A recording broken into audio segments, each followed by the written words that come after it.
I would call the meeting to order now. Welcome to meeting number 63 of the Subcommittee of the Standing Committee on Human Rights and Foreign Affairs and International Development. Today, we are celebrating the 76th anniversary of the Declaration of Human Rights.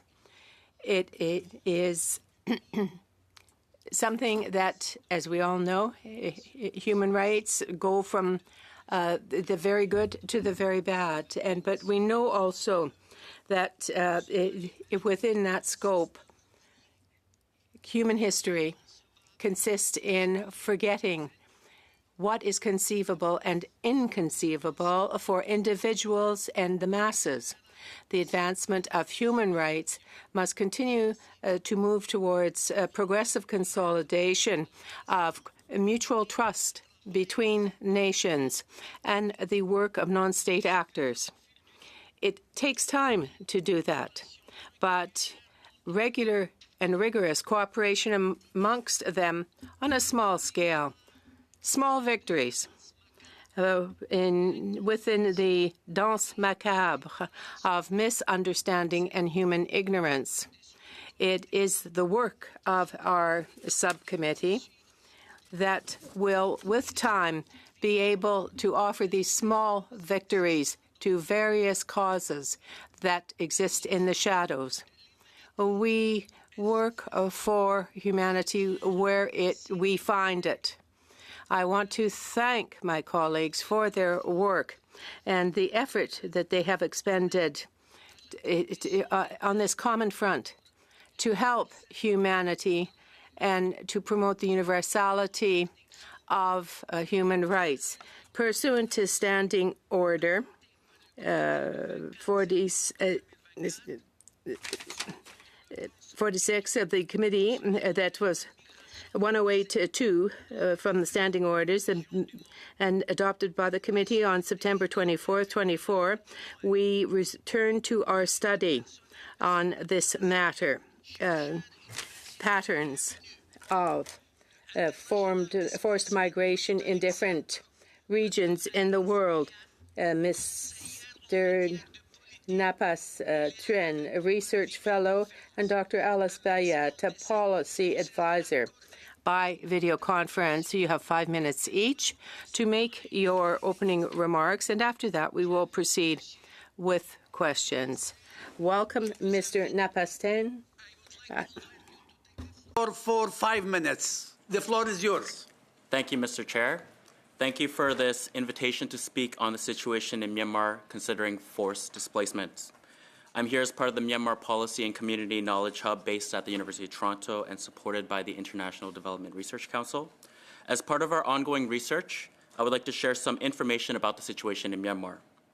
On February 1st, 2021, the Myanmar military launched a coup against the democratically elected government, jailing elected political leaders and MPs. This set into place a nationwide revolt between the military junta and various emergent groups. Initially, thousands took to the street in protest, witnessing mass killings and arrests of thousands. Many fled and joined such resistance groups.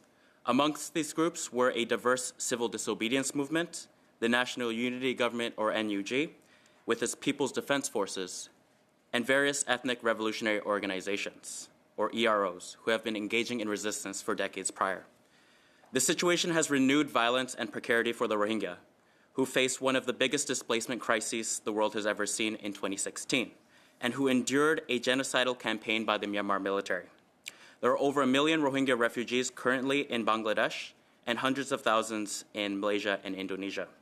The number of Rohingya refugees fleeing Rakhine State in Myanmar has recently surged due to increasing violence, conscription by the Myanmar military, indiscriminate bombing, and reports of increasing intercommunal violence, which has boiled tensions between the Rohingya and Rakhine communities. But this coup has not only affected the Rohingya. IDPs face significant insecurity, with conflict, airstrikes, and landmine use impacting civilians throughout the country. By the UNHCR's most recent count, there are over 3 million IDPs within Myanmar today. Over 2.8 million of them have been displaced since the coup in 2021. In Thailand, the number of Burmese people fleeing conflict in Myanmar is likely in the hundreds of thousands, if not millions. A report by the UNDP in 2023 found that there were 1.9 million Myanmar migrants in Thailand. And as Thailand is not a party to the 1951 Refugee Convention, most of these migrants, many of whom we met in Thailand in our research, were unable to acquire refugee status or protections. They currently sit in limbo, particularly as the Myanmar military has been restricting passport renewals, which may lead to deportations to Myanmar. Another cause of displacement was the junta's activation of conscription laws on young men and women in the wake of mass military defections. Many young people who have been out of school or unemployed since the coup are left with the precarious decision of either risking conscription, joining resistance forces, or fleeing Myanmar. I have family members who have been forced to make that decision. There's an urgent need for action as the plight of these displaced peoples are directly linked to regional and global security interests. International criminal gangs, particularly cyber scam networks, are exploiting the crises in Myanmar and displaced peoples. In closing, I would like to share 3 broad considerations for the committee about actionable goals towards alleviating the situation in Myanmar. Firstly, there's a pressing need for cross-border assistance. The vast majority of IDPs in Myanmar, particularly those outside of the control of the Myanmar military, face significant precarity and lack support. Local humanitarian assistance providers depend on systems and networks of cross-border aid from Thailand and India. These are largely funded by the international Myanmar diaspora and various organizations, and have been able to support even internal areas in Myanmar, including Bago and Sagaing. Secondly, there's a need to work with neighboring countries to support refugees and migrants. Individuals working on the situation in Myanmar and Thailand noted the precarious conditions of migrants. While there are a variety of local organizations that support migrants, they lack funding and support. Additionally, migrants lack rights and protections, putting them at risk of deportation to Myanmar. Canada should work with Thailand, India, and Bangladesh on pathways for refugees and undocumented migrants. Finally, there's a need for support towards non-traditional pro-democracy actors who support assistance and support within Myanmar. Pro-democracy resistance organizations, including the NUG and various EROs, hold jurisdiction in many parts of the country and are subsequently responsible for humanitarian aid, local service delivery, and IDP camps. A study from the Special Advisory Council on Myanmar suggests that the Myanmar military has lost control over 86% of the country's territory. Moreover, 67% of the national population is reported not to be under stable military control and lack access to traditional humanitarian support mechanisms. Supporting actors that have de facto control in several areas. Would you please wrap it up? Absolutely. Five more minutes only. Will be paramount to alleviating seconds, the crisis of forced displacement within Myanmar. Thank you very much. Maintenant, j'invite Madame Alice. And now I'd like to invite Madame Alice Beyer. 5 minutes, please. You have the floor. Thank you. Dear members of the subcommittee, thank you for inviting me to brief you today on the critical issue of internal displacement. I will make my intervention in English, but I will be glad during the Q&A session to answer in French or in English. I represent the Internal Displacement Monitoring Center, IDMC, a Geneva-based organization established in 1998 as part of the Norwegian Refugee Council. NRC is one of the world's largest humanitarian organizations dedicated to assisting people forced to flee their homes. And for 25 years, IDMC has provided the international community with data and analysis on internal displacement caused by conflict, violence, and disasters. And we monitor internal displacement in over 200 countries and territories. Our mission is to highlight the plight of internally displaced persons, IDPs, often overlooked, and to inform policymaking and action with reliable data. So what do our data tell us about the scale of internal displacement? As of the end of 2023, there were 75.9 million IDPs globally, a record high. This figure includes 68.3 million people displaced by conflict and violence and 7.7 million displaced by disasters. In addition to tracking IDP numbers, we also monitor displacement or movements, which counts instances of displacement within a given year and not individuals, as one person can be displaced multiple times within 1 year. And in 2023, disaster caused 26.4 million displacement in almost 150 countries and territories, while conflict and violence triggered 20.5 million displacement in 45 countries and territories. And new escalations of conflict, such as in Sudan and Palestine, forced millions to flee in 2023, adding to the population already displaced for a long time in countries like the Democratic Republic of Congo, Colombia, or Syria. An earthquake, storms, floods, wildfire, as well as drought displaced millions more last year. And also IDMC figures treat conflict and disasters as distinct triggers. The reality is that in many countries, these factors overlap, contributing to prolonged and repeated displacement. And our final figures for 2024 are not available yet, but the trends that led to record levels of IDPs in 2023 continued in 2024. And the hardships faced by IDPs are severe. This includes loss of shelter, safety, and livelihoods, as well as increased exposure to disease. And mental health is also an important concern. Women and girls are often disproportionately affected. The gaps in disaggregated data per sex contribute to blanket approaches to programming that tend to treat IDPs as a single homogeneous group who experience displacement in the same way. But a person's gender inevitably shapes their experience of internal displacement, the risk they are facing, and their ability to access appropriate support. But there are signs of progress in addressing internal displacement. In Bangladesh and India, for instance, where Cyclone Remal displaced 1.6 million people in May this year, early warning systems and community-based disaster management help mitigate the impacts.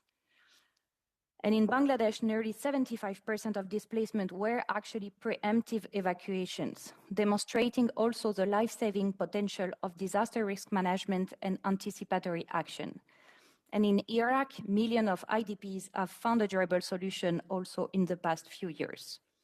But despite such efforts, the overall trend remains alarming.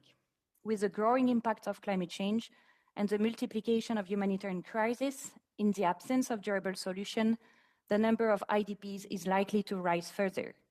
The guiding principle of internal displacement affirms that national governments bear the primary responsibility to address internal displacement. With strong government leadership, international support, and commitment to listening to IDPs, we can help them achieve durable solutions and break the cycle of protracted displacement. Internal displacement is a human rights, a humanitarian issue, but it can't be only. In 2019, at the request of 57 member states, including Canada, the UN Secretary General established a high-level panel on internal displacement, which issued a seminar report that led to the adoption of the Action Agenda on Internal Displacement. Would you please wrap it up 10 more seconds, please? Yes. So this agenda advocates for a shift from short-term humanitarian aid to more development-oriented approaches and call for greater involvement of affected government in finding durable solutions. We hope that Canada will also continue to demonstrate steadfast commitments to support those countries in addressing the issue of internal displacement. Thank you for your attention. I'd like to thank both witnesses for your good declaration. Now I open the floor for questions and answers. I would like to invite Mr. Mike Lake to take the floor for 5 minutes. Well, thank you. Thank you to both of the witnesses today. Napas, I'll start with you. You struck me the conversation you were having about conscription laws, actually. You think of forced migration and you think about no choice whatsoever in a matter, but you're talking with conscription laws, you're talking about people who have to make an almost impossible choice. Maybe elaborate a little bit on what that's like for folks. Absolutely. So the country had conscription laws that were activated last year as a result of the military itself losing ground and facing mass defections. Many people on the ground are forced to make that decision of either having to risk conscription, young men and young women throughout the country, or join resistance organizations or flee. From the people that we spoke to, the vast majority of people we spoke to chose either to flee or to join resistance organizations, as many young people who previously grew up under democratic conditions wouldn't bear to see themselves within supporting a military structure like that, which enacted the coup in 2021.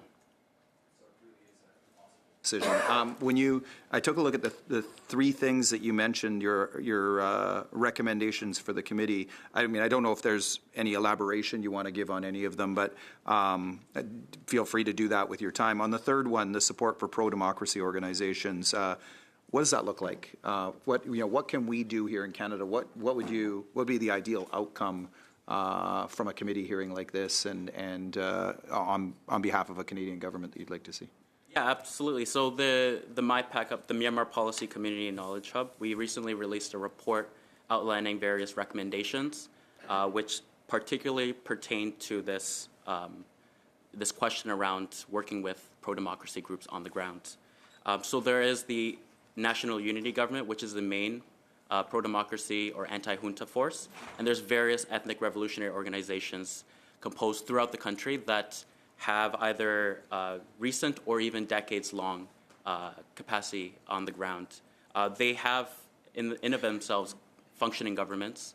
They have democratic structures. They have ministries of education, ministries of health, and so does the National Unity Government.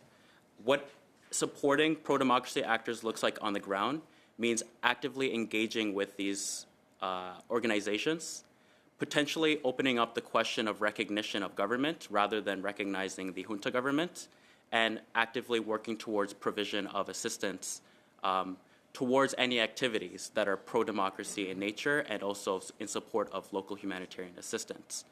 It means supporting any of these ministries that are directly involved in humanitarian assistance, that be education, healthcare, and even support of IDPs.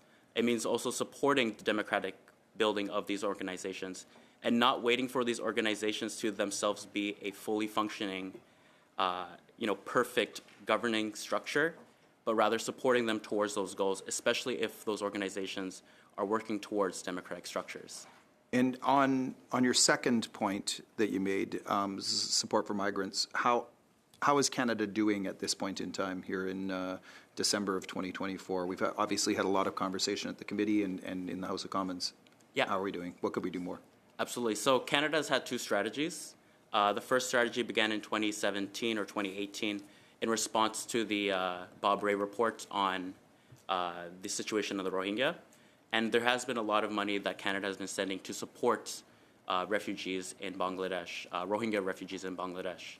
There are organizations that Canada funds that support migrants in Thailand as well.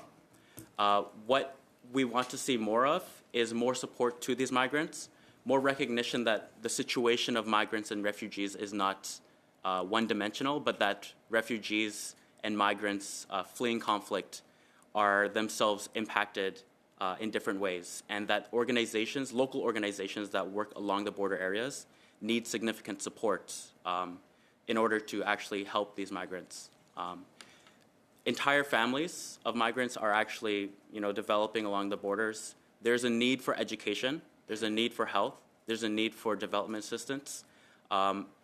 It would be critical for supporters to actually provide people who are along the borderlines with assistance so that they can actually develop, especially young people who are out of school, out of work, or growing up in these conditions. Thank you. Thank you. Thank you. Thank you, Mr. Lake. I invite Madame Vandenberg to take the floor for 5 minutes, please. Yes. Thank you very much. I'd like to thank both of our witnesses. I'd like to start with you, Mr. Teen. This morning, CNN was reporting that the Arakan Army has claimed the entire border between Myanmar and Bangladesh. So my question to you, first of all, is what are the implications of that?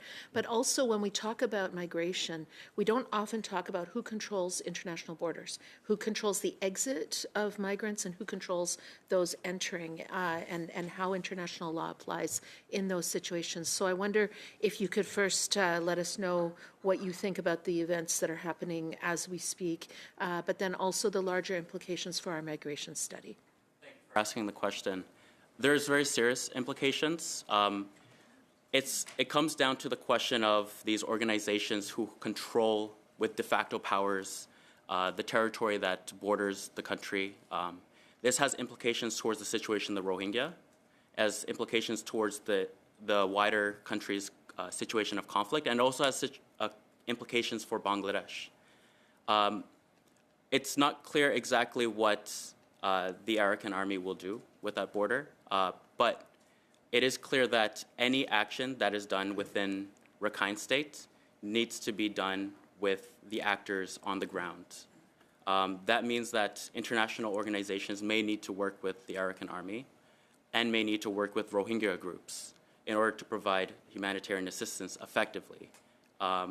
There's various ways, and there's also the tool of using condemnation, especially if these groups are themselves enacting atrocities towards the Rohingya.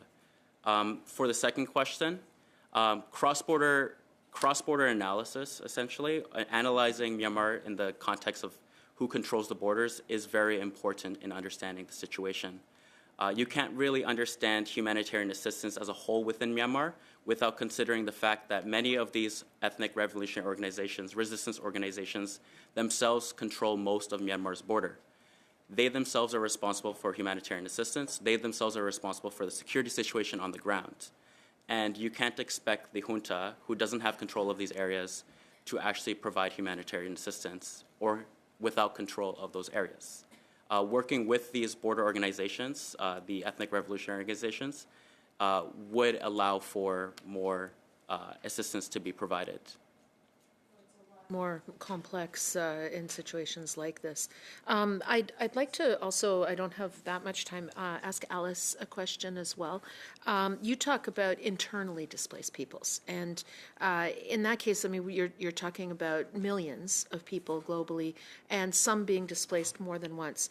What are the main causes of internal displacement as opposed to the kinds that we're looking at where people are crossing international borders? Yeah, thank you for your question. Well, actually, I think the causes of internal displacement are in many cases similar to those of international displacement or migration. I mean, what we observe is that conflict and different sources of violence or persecution are a significant trigger of internal displacement.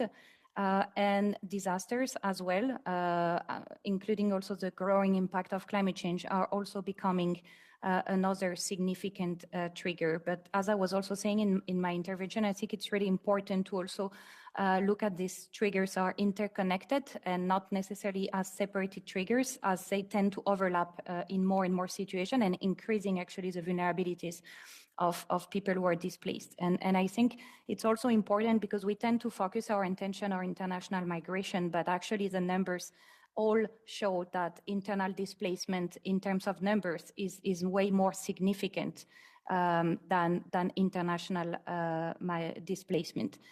So that's really an overlooked challenge, but that deserves way more attention.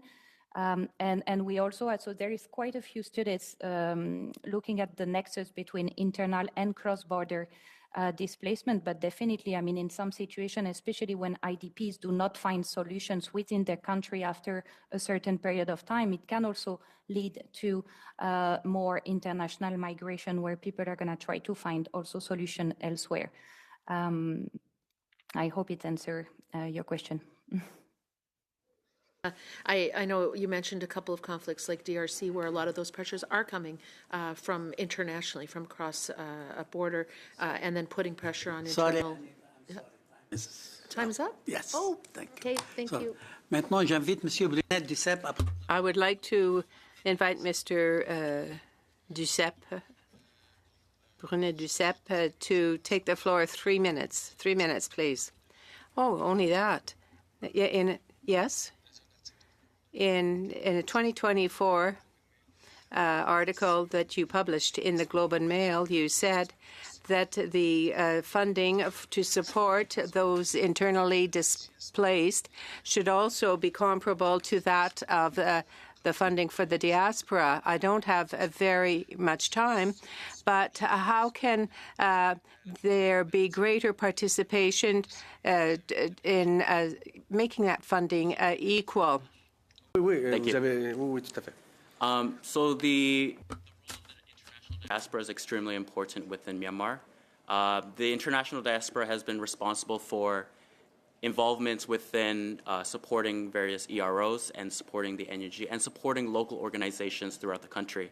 They finance these in different ways. There's many articles about that sort of financing. It's done, from things varying from financial apps to cryptocurrency. This type of financing is very important for these organizations. This is what they use, in part, in addition to really a lot of volunteer work within Myanmar and along border areas from people who are either refugees or migrants. And they all use this funding to try to develop a sense of a government and provide services and also repel the Myanmar military within their capacity. Ce que vous disiez, en fait, c'est que What you're saying is that the money is better used when it's on the ground rather than to go through large layers of bureaucracy. Is this what I understand from what you say? Sorry, I think my headset's not working. OK, So. All right. on va avoir, Monsieur le Président. Chair, perhaps we can stop the clock to be sure that the gentleman can answer the question. There's a problem with his headset. Can you hear? Are you hearing me speak in English now? French. Non, mais on va s'assurer que ça fonctionne. Là. We have to be sure that this is working. We have to be sure that you have access to the interpretation. Can we just be quite sure that he does? Very sorry. Non, c'est...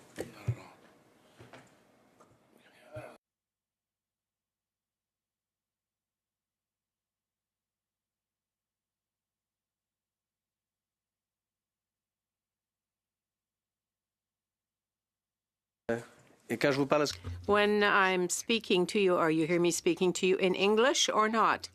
Are you not hearing the English interpretation, sir?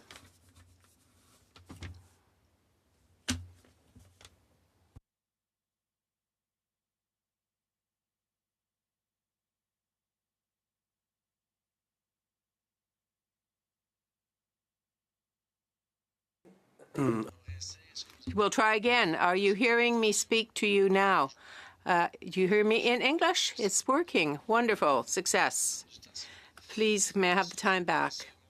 So what I was saying was this. What you're really saying is that when you call upon community and diaspora networks, the funding is better spent on the ground rather than going trickle down through the major layers of bureaucracy.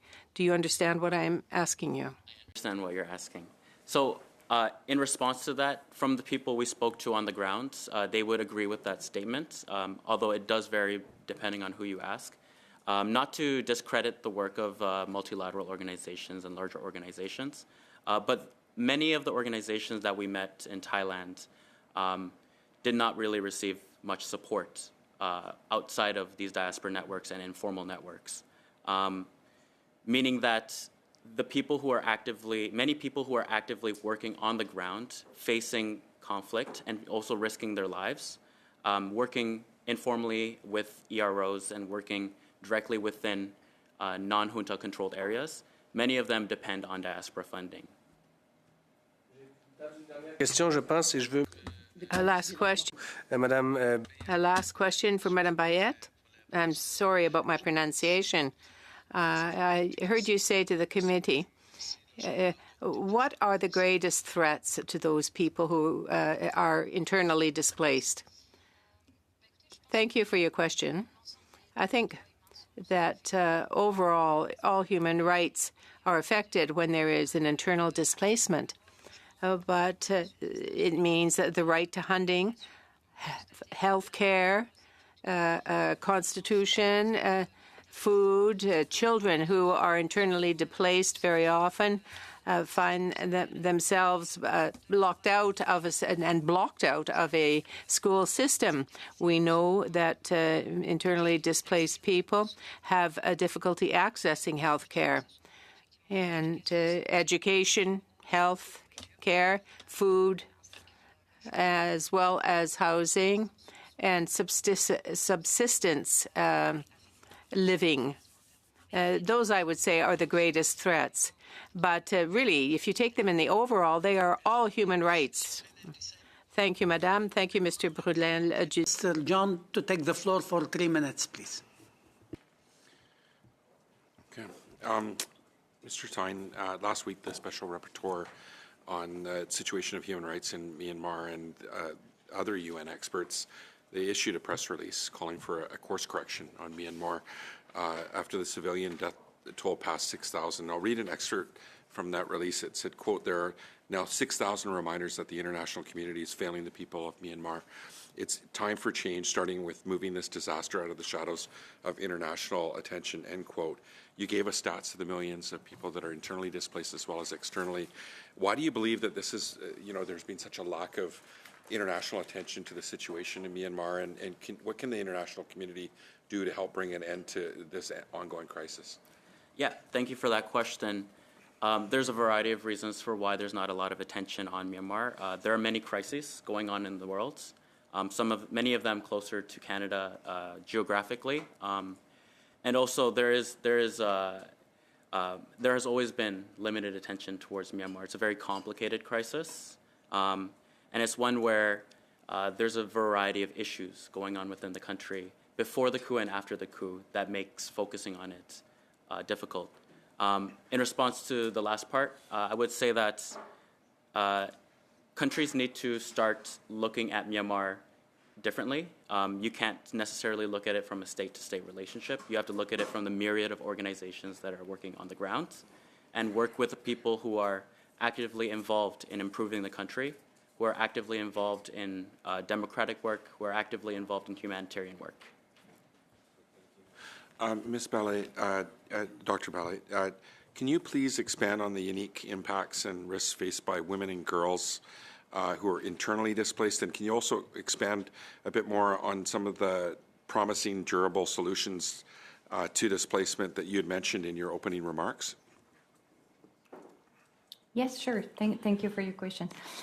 So regarding the first part on the particular vulnerability of women and girls, we have observed in particular that, first of all, the women and girls constitute the majority of IDPs. And they are also particularly affected, most of the time because of pre-existing vulnerabilities, for various reasons, economic reasons, but also cultural reasons and others. And what we have observed is that in many cases, in displacement situations, women and girls, for instance, face lack of safety, including because of crowded IDP camps that leave them very little intimacy and safe space. So this is gender-based violence for women and girls is a particular concern in displacement situations. But we also observe that they are struggling particularly with access to livelihood, whereas we know that in many situations women, the women and girls, women in particular, are the one getting water and food for their family, and this access is restricted in displacement situation. So these are the kind. Also, maybe a last example in terms of access to education. I mean, we have also observed that when there is an income deduction from household experiencing displacement, there is a tendency to give priority to boys in terms of access to education, meaning that girls are even more at risk of being excluded from education systems. So these are the kind of risk and vulnerabilities that women and girls are facing. Can you wrap it up, please? We exceed the limit, the time limit. Sorry. Yes, sorry. So just to say that there is indeed a global process called the Action Agenda on Internal Displacement, and there was a special advisor on solution to internal displacement appointed. His mandate is terminating at the end of the year. It's going to be particularly important, and Canada was actually a co-chair of the group of friends of this UN special advisor. It's going to be particularly important after next year to look at how to keep the momentum, this political momentum on internal displacement, and to look at ways within the UN system, but also from governments to keep addressing the issue of internal displacement at global, but also at national levels. Thank you. I would like to thank both witnesses. Thank you for being with us here. Thank you for your declaration. It's very useful to this committee. If you feel you have other information to feed the subcommittee, please do not hesitate to write to the clerk or to myself. Thank you. Now I would like to suspend for a few seconds for them.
J'aimerais souhaiter la bienvenue à notre...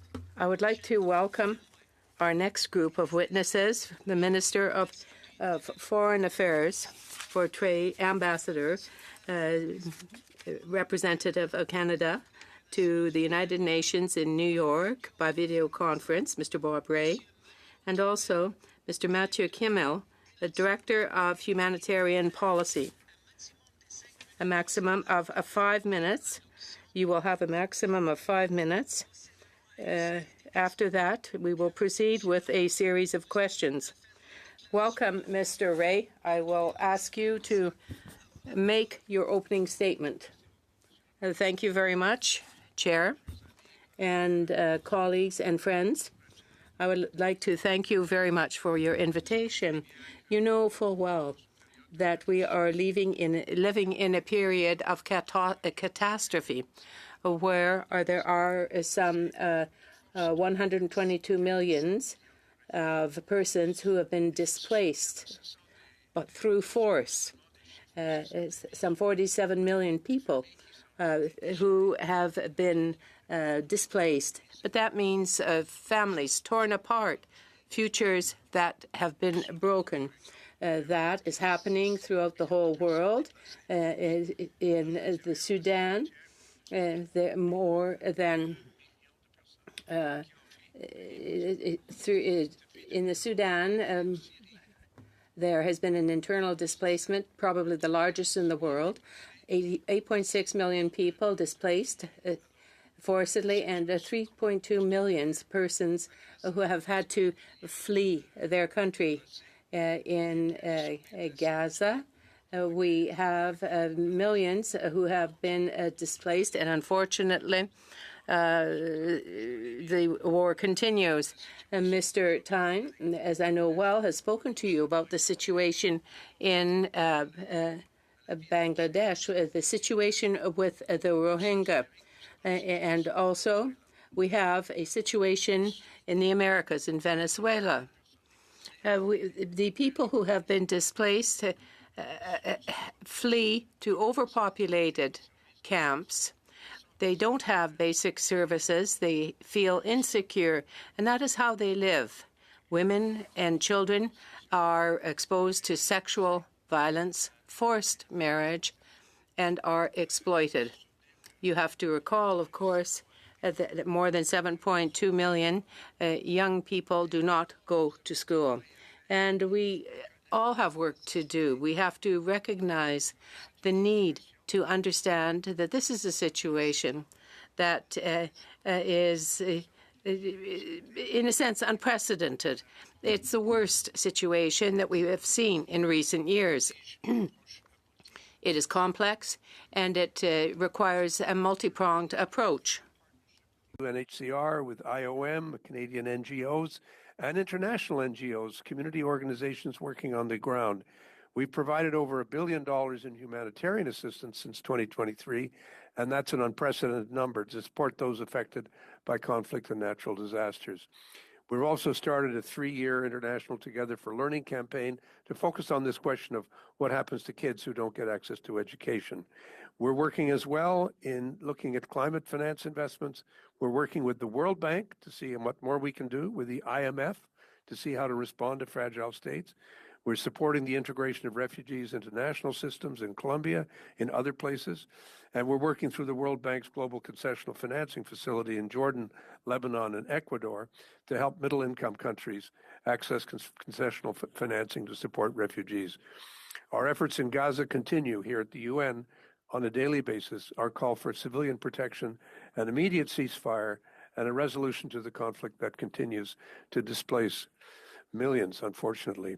And finally, we welcome the most vulnerable here, including women and girls, ethnic and religious minorities, LGBTQI members, and human rights defenders. I can't stress strongly enough that more needs to be done. And I had pleasure of meeting with your colleagues in the other place, and their report has come out. I'm looking forward very much to working with them on their report. In assuming the presidency of ECOSOC this year, I've made the crisis of displacement a personal priority. We're going to work with states to ensure we promote better managed migration systems and strong adherence to the international protection regime. And as part of its 2025 G7 presidency, Canada will continue to address the myriad of geopolitical crises rocking our world. The protection of civilians, I can assure you, is going to be at the center of this commitment. We need to find new ways to support forcibly displaced people and their host communities, address root causes, propose durable solutions. We must ensure that our efforts are always informed as well by the voices of those who are displaced, by the refugees and those who are displaced either within a country or beyond the borders of a country. We must listen to them, include them, and make sure that we amplify their voices. Je vous remercie. Thank you so much for the chance. Look forward to answering some questions. Mr. Ray, excellent. Thank you. Excellent. Thank you, Mr. Matthew Kimmel. Due to the fact you don't have a declaration, you give other colleague 1 minute extra or 1.5 minutes extra for Monsieur Brunet Duceppe and Monsieur Gord. Now we pass for question and answer. Would like to start with Mr. Majumdar. You have the floor for 5 minutes, please. Thank you, Chair, and thank you, witnesses, for showing up in our study here. Ambassador Ray, you had mentioned Gaza as well as other series of issues with respect to forced migration, refugee crisis. When we think about these types of issues, as you well know, disputed borders, international laws, compacts between countries, negotiations, all compel refugee and migration crisis in big part. At the United Nations, you voted initially on behalf of this government against Israel, and in a hot mic moment, you got caught saying, "Let's see how that flies." Let me ask you, how's it been flying? Well, thank you for your question, Mr. Majumdar. As you well know, the vote decisions that are taken by the Government of Canada. These are not votes that are taken against any country, and certainly not against Israel. I think the policies that Canada has adopted are policies that are based on reason, are based on international law, and are based on the need for a two-state solution, for a political path away from where we are today, and an urgent response to the depth of the crisis in Gaza, which I think most people would recognize, and certainly all the people that are working in the field are telling us, from UNICEF to the World Food Program to all the agencies that are working in the region, is one of the worst and most serious humanitarian situations that's been faced. And I appreciate your question. Well, notwithstanding the UNRWA issues of how that institution of the United Nations has been supporting terrorism directly, you said you take direction from the government of Canada, and I appreciate that. Usually you get a position from the Prime Minister, you get a position from the Foreign Minister, and now you get another position from the Special Advisor for the Jewish community and anti-Semitism. May I ask, which position is it that you reflect when you're voting against Israel at the United Nations? Well, you should know me better, Mr. Majumdar, to know that I'm not going to take any political bait that's thrown my way. I take advice, my leadership, and I take my instructions from the government of Canada. I can assure you when those instructions are given to me, they're given to me on the basis of a joint position by the government of Canada, and those are the positions that I represent at the United Nations. I do have Point of order. The purpose of the study today is on migration, so I would just the purpose of our study is on migration, and I'm noticing that my honourable colleague opposite is not asking questions about migration. So, Mr. Majumdar, I believe strongly this is out of our topic. Would you please come back to our topic regarding immigration? Thank you. International agreements, discussions of the United Nations, UN agencies that deal with matters of migration are at the source of the topic here, and the ambassador had raised the issue of Gaza, so I'm picking up on that thread a little bit.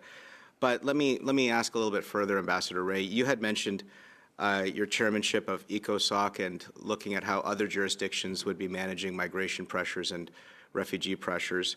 How do you think Canada is doing in dealing with its own migration pressures? I think Canada has, at the present time and historically, has had a remarkable record of welcoming people. We're a country that I think has become the country that we are because of immigration and because of migration. I think everyone knows that. I think our reputation in that regard is very strong. I've had recent meetings with Amy Pope from the International Office of Migration, as well as with the head of the UNHCR, Filippo Grandi, just a couple of weeks ago, in fact. And in both those meetings, they stressed how refreshing it was to be able to continue to engage with us on issues where there was a strong sense of mutual understanding, a strong sense of mutual respect, and where they were very, very aware of the way in which we had chartered a course which they felt very strongly was supportive of the work that they were trying to do, as well as something that represents immense importance to the world. For example, respectfully, I appreciate your view on that. I think a lot of people in Canada might disagree with how effective we've been at dealing with some of these pressures at home. Let me ask you a final question, sir. Venezuela, our government has yet to pronounce on what's been happening in that country, which has been the weaponization of refugees, sir. Given your long history in dealing with these issues, what's your assessment of our government's view on how it's been handling the Maduro regime? Excuse me, the time is over, and probably for other possibility you will be able to answer this question, because you are very restricted. I have to be fair with the other in order to finish the panel. Thank you. Will you let me answer the question or not? I'm happy to. Okay, please. Yes, quickly, please. I think the conduct of Venezuela has been disgraceful. I think they represent a threat to the stability of the region. I think for them to have created a refugee crisis when none of it needed to happen has been a total disgrace and has been severely disruptive to the economies of many, many of their neighbors. I've actually had the opportunity to visit Darien Gap, which is that part on the border between Panama and Colombia, where thousands of people, when I was there, were crossing the border every day. and many of them from Venezuela, many of them displaced from Colombia and other places as a result of the Venezuela crisis. I think the government, the regime, the Maduro regime, didn't win a fair election. Should not be allowed to get away with it. I think we continue to look at ways in which we can bring pressure to bear on that regime to conduct elections that are fair and to allow the voice of the people of Venezuela to be heard. It hasn't been allowed to be heard for a long period of time, and that's disgraceful. Thank you, Mr. Ray. Thank you. Sorry, we have to go to the other witness, to the other member. I invite Mr. Ihsasi to get the floor for 5 minutes, please. Thank you, Mr. Chair. Thank you, Mr. Ambassador, for joining us today. I'll try to keep my questions restricted to the topic at hand. It's good to have the opportunity to have timely discussions with you. Now, Mr. Ambassador, you rightly pointed out that the scale of migration patterns we're seeing around the world are unprecedented, and there's no doubt that much more needs to be done. But my question to you was, you were very gracious. You did outline a number of different things that Canada is doing, given that we recognize the extent of the challenge. But is this something, in your opinion, that needs to be dealt with at the national level by numerous different countries? Or is there some room to actually deal with this at the supranational level, where countries come together, not only for pledging money to a wide variety of excellent organizations, most of them multilateral, but actually to devise some policy changes at the supranational level as well? I think, Mr. Ihsasi, we're going to have to recognize a couple of things. First thing is that every government in the world is facing financial pressures, and those are affecting the levels of support for people who are displaced, whether it's internally or people who are forcibly migrating. So we're going to have to figure out a better way to provide services and to get help to the people who really need it. We're going to have to become more efficient.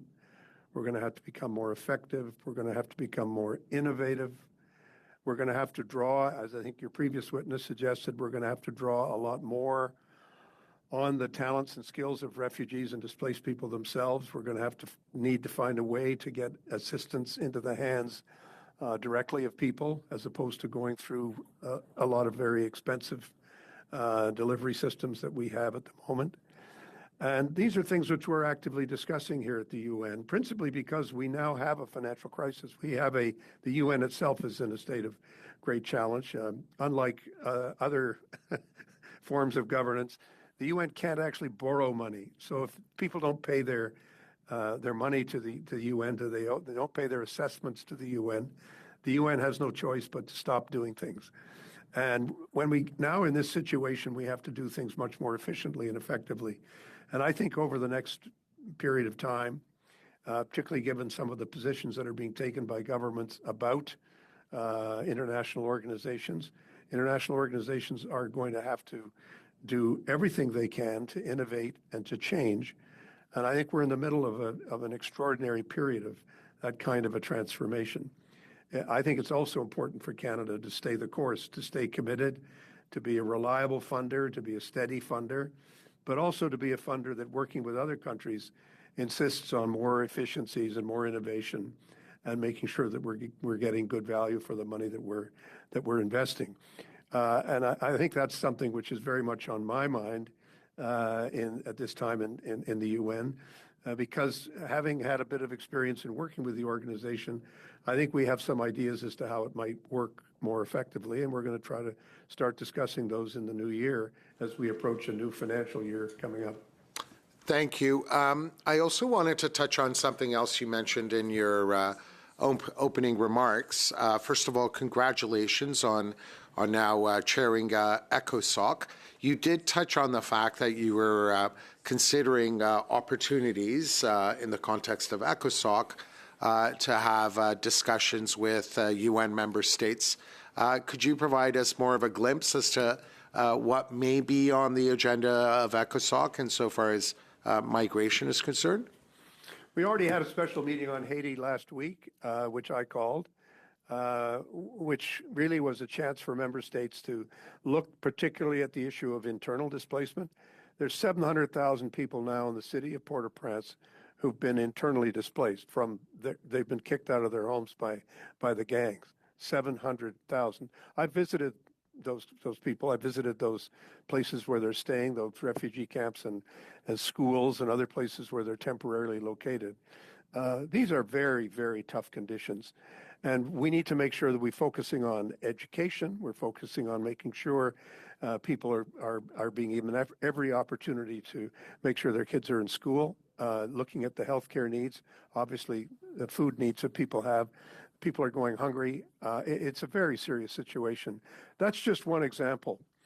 In the new year, we're looking at really working with governments who are receiving a lot of refugees. We're going to be looking at countries that are doing well at it, and we're going to be trying to champion those examples where there's been a lot of innovation and a lot of work done with people on the ground, where refugees are taking part in their own governance. They're pursuing classes. Sorry, Mr. Ray, is it possible to wrap it up in a few seconds, please? Exceed in 25 seconds. I will quite gladly come to close. Those are some examples, Ali, of the things that we're doing, really trying to make a difference, talking both about internally displaced as well as people who are forced to leave their country. Thank you, Mr. Ray. Thank you, Mr. Hassassi. J'invite Monsieur Brunel Duceppe. I invite Mr. Brunel Duceppe to take the floor. 5 minutes. Thank you. It's a great pleasure to have you with us, Mr. Ray. I would like to say that in your opening remarks, you talked about real people, not just figures. And if you allow me, I would like to have you reflect on the migratory route that goes from South America towards Colombia, Central America, United States, Canada. According to your experience and according to the information that you are able to access, this passage, this transitory passage that the migrants have to use, does this facilitate their accessing their new welcoming country? No, I saw in Panama, I saw some areas of disembarkation where people were getting out of canoes from Colombia. They came by river from Colombia to Panama with a little food in a bag, lunch bag, and to visit the doctors that were there. And after that, they were put on buses and told, go ahead, go away now, carry on your trek. And they are not ready. Are they ready? No, they're not ready. But in Colombia, there's a really good example. Mr. Ray, perhaps you have not grasped my entire question. What you are saying is the same thing that I said. There are states that facilitate the transition towards our territory. Yes. From Colombia on. So please explain what you saw in Colombia. Colombia is very interesting. They created a situation. They accepted millions of people from Venezuela. They accepted them and they gave them an opportunity to work. They gave them an opportunity to have an education. They gave them security cards. Where it was indicated that they could stay in the country, they could remain there, and that was a very important decision on the part of Colombia to do that. Colombia accepted refugees. They helped and are helping them to stay, to they say, here's an opportunity for you to make your life. They don't say, just get on your way. Go ahead now. Carry on your way, on your trek. They are welcoming, even though it's not easy. It's not an easy solution. Well, no, you're very well placed, sir, to speak to this. You're the Canadian ambassador to the UN. What countries are easiest to work with in terms of the rights of the immigrants? So, particularly with respect to this trek between Brazil and Canada that I've referenced, you see the countries and you're able to assess them. Some are easier than others to work in this situation, to work with the refugees. Well, we know full well. We know all the countries. You can name them on the road. And the Mexicans are doing extraordinary work, helping the people there to find work. Same for Guatemala. I just had a talk with the ambassador for Guatemala 2 days ago about that. Yes, they've got good policy, but there is a problem. The problem is that the people don't want to stay there. They want to move on. And when they want to move on, it's more difficult to stop them from doing it.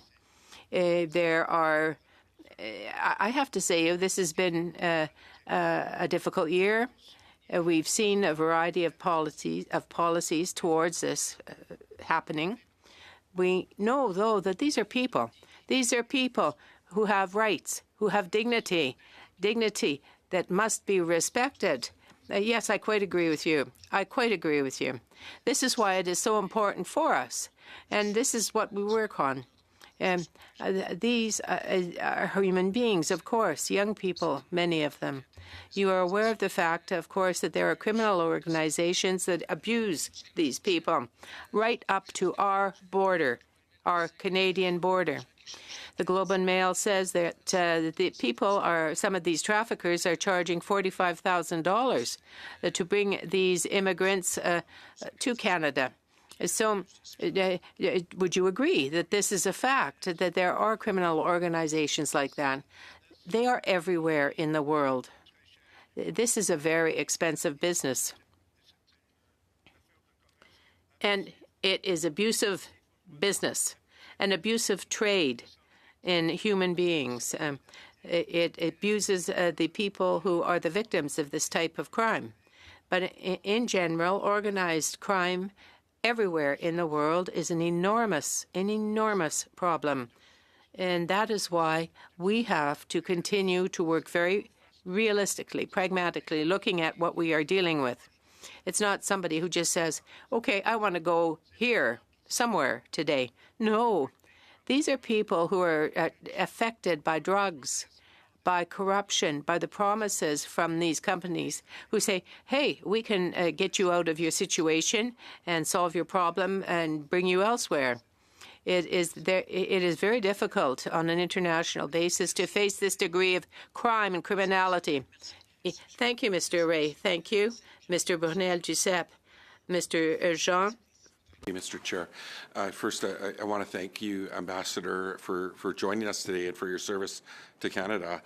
Ambassador Ray, you're aware of the forced displacement and ethnic cleansing of Palestinians from northern Gaza over past months during Israel's genocide.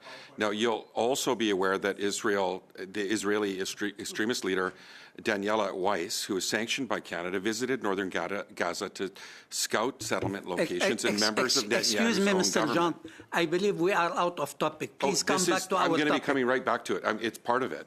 So, we know that members of the Netanyahu's own government are advocating resettling Gaza for Jewish Israelis. And I note that Canada has not yet sanctioned members of Netanyahu's government, despite the NDP asking for months for Canada to do so.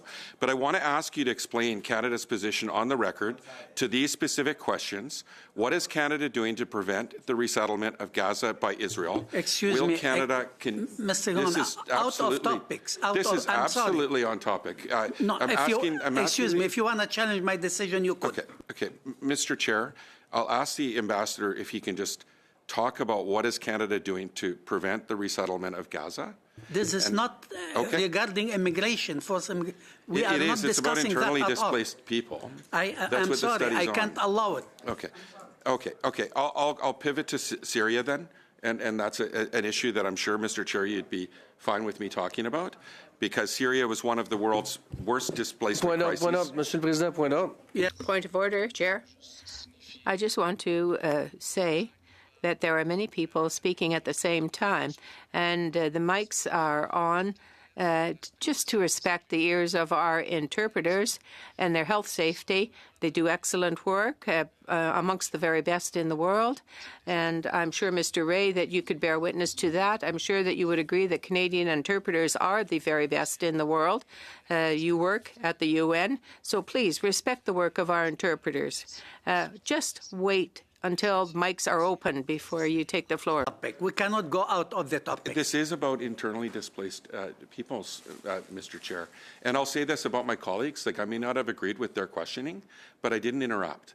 I let them, because it is their time, and I respect that. So I didn't interrupt, and I felt that, if as long as we're on topic, and in Syria, I'm going to ask a question, Mr. Chair.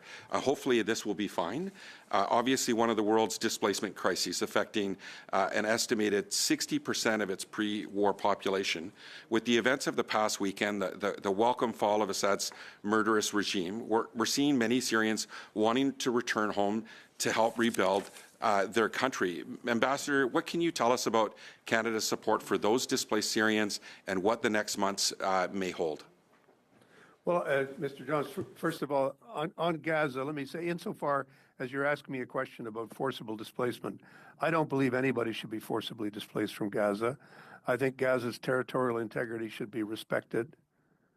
And that's the position of the Government of Canada that's been very clearly expressed by our Prime Minister as well as by our Minister.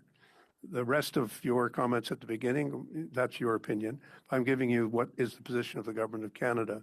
On Syria, I think, to be serious for a moment, I think it's a very difficult decision that people have to make, because we don't quite know what the situation is, how stable it is, and how much security there's going to be. So I think that everyone, whether they're living in Canada or living in Turkey or living in Lebanon or living in Jordan or living in Syria, and who are internally displaced and wondering, is it safe for me to go back home to Aleppo or another city that's been liberated? I think these are questions that the Syrians themselves are going to have to decide.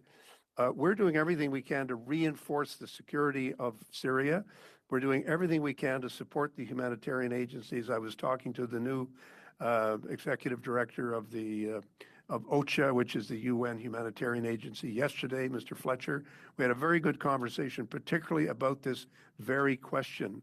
And I know our own government is looking all the time at assessing as best we can, because we don't have our embassy in Damascus. We quite rightly pulled our embassy because of Assad.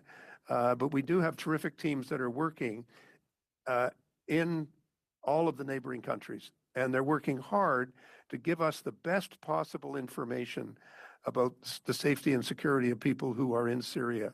So I know that every family will be thinking about, what do we do? How do we go? How are we going to do it? And I know that the Government of Canada will be reflecting on the ways in which we can provide the most accurate information, and the ways in which we can provide all the kind of assistance, humanitarian and otherwise, that frankly we've been doing.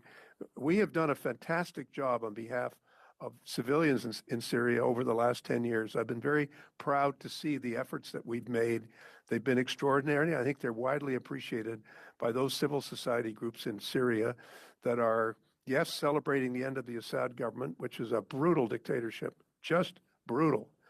But we've got to figure out what is coming, and what is the political path forward, which will be a decision that the Syrian people themselves will have to make. 1 minute. Oh, okay, great. Well, I appreciate that extra bit of time. Mr. Ray, is there anything that you would, or Mr. Kimmel, is there anything you wanted to add from the questions that you heard today around the table? Well, Go ahead, Matt. Thank you very much, Ambassador, and thank you very much, Honourable Member. No, I think I appreciate the conversations that we've had so far, and the conversation that I've heard from the previous panel is there's no question that the crisis of displacement is one that is extremely complicated. It's extremely complex.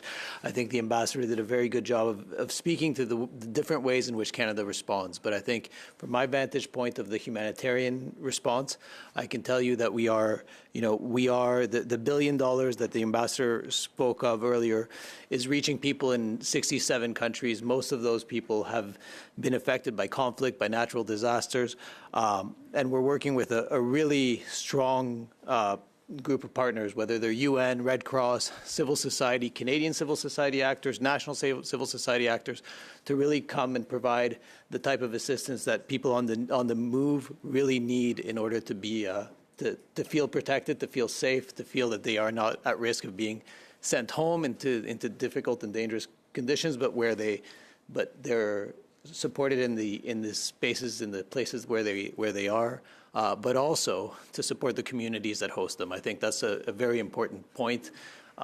These governments like Colombia, but everywhere that are hosting refugees are doing so often at times of great crisis of their own. There are, I think it's 87% of refugees are in lower and middle income countries. They are already facing significant challenges. They need to be supported in the work that they're doing to welcome refugees and other displaced persons. I'll leave it there. Thank you very much. Thank you, Mr. Ray. Thank you, Mr. Kimmel. Your presence is extremely important for this subcommittee. Your good answers, your allocation, your declaration really enlightened this subcommittee. We thank you from the bottom of our heart in behalf of all members and the staff over here, and we wish you the best. If you feel other information may be interested to the committee, please feel free to write to the clerk or to myself. Thank you. Wish you well. Chair, before they hang up, can we still chat with them for a sec? No, just friendly. We suspend for a couple of minutes. Thank you.